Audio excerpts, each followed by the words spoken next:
soldier. The war had ended years ago, but there had never been any news of him. She never dared to imagine the worst. She preferred to believe he had found someone new, and that meant she spent every day trapped in that same inner conflict. That day, Ada looked troubled. She had received a package from the army. Out of fear, she did not dare open it right away. Only with her best friend beside her did she finally gather the courage. Inside was her husband's ring. Ada was instantly overwhelmed with emotion. Her friend then read the telegram that came with it. Her husband had not changed his heart. The ring had been found in the wreckage of a plane crash in Poland. Based on that, the military concluded that Ada's husband had been killed in action. After hearing that shocking news, Ada looked strangely calm instead. She even comforted her friend, saying she had regained her freedom. But when no one was around, she could not stop herself from crying for the husband she had lost. A huge emptiness was swallowing her whole. Her husband's death had taken away her hope and her sense of direction. That day, while Ada was at work, the wealthy woman she served made yet another request. She wanted Ada to mend the bedsheets in her bedroom. In the past, Ada would have done it without complaint. But that day, she had suddenly lost all patience and motivation for extra work. Carefully, she asked whether her unpaid wages could be settled first, but before she could even finish, the wealthy woman cut her off. She was busy arranging her daughter's wedding, so she did not have much money right now. She said Ada would have to wait a little longer for her pay. Ada had no choice but to swallow her frustration. After all, she could not afford to lose the job. Just as Ada was about to finish for the day, she looked into the mirror and suddenly saw a dress glowing with light, as if it had floated down from heaven. She had never seen anything so beautiful or luxurious in her life. That soft pink color, that dazzling glow, it instantly awakened dreams that had been sleeping in her heart since her youth. She could not help reaching out to touch it. The silky smoothness of that pink fabric almost melted her heart. To the tune of £500.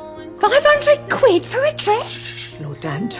Adjusted for inflation, £500 back then would be worth about £20,000 today. Back then or now, that was enough money to make any ordinary person gasp at the price of a dress. From the wealthy woman's boasting, Ada learned that the dress was from Dior in Paris, France. Once she realized it was not out of reach, that it could be bought as long as you had money, her desire only burned hotter, because it was not just a dress. To Ada, wearing it meant becoming the shining center of attention. It felt like the turning point of a life that had gone from bright to faded. It represented the regret and resentment of a woman who had spent her whole life unseen, always waiting, never chosen. But that dress cost a full £500. For Ada, who was barely surviving, it might as well have been an impossible sum, so she pinned her hopes on winning the lottery. After a period of feverish ticket chasing, Ada actually won. The prize was a full £100. For her best friend, that was a windfall. But for Ada, it was only the beginning of her dream. Now that she had a savings plan, she felt excited about work again. When she went back to the pub with her best friend, there was light in her eyes again. There was a familiar man there named Archie. Every time he saw Ada, he would always give her a warm, open look. Before she heard the news of her husband's death, Ada used to shy away from that kind of attention, and Archie always kept a respectful distance. But after learning that her husband was gone, Ada found herself longing for Archie's warmth. Still, his answer was as careful and distant as ever. That's what we are, Vi.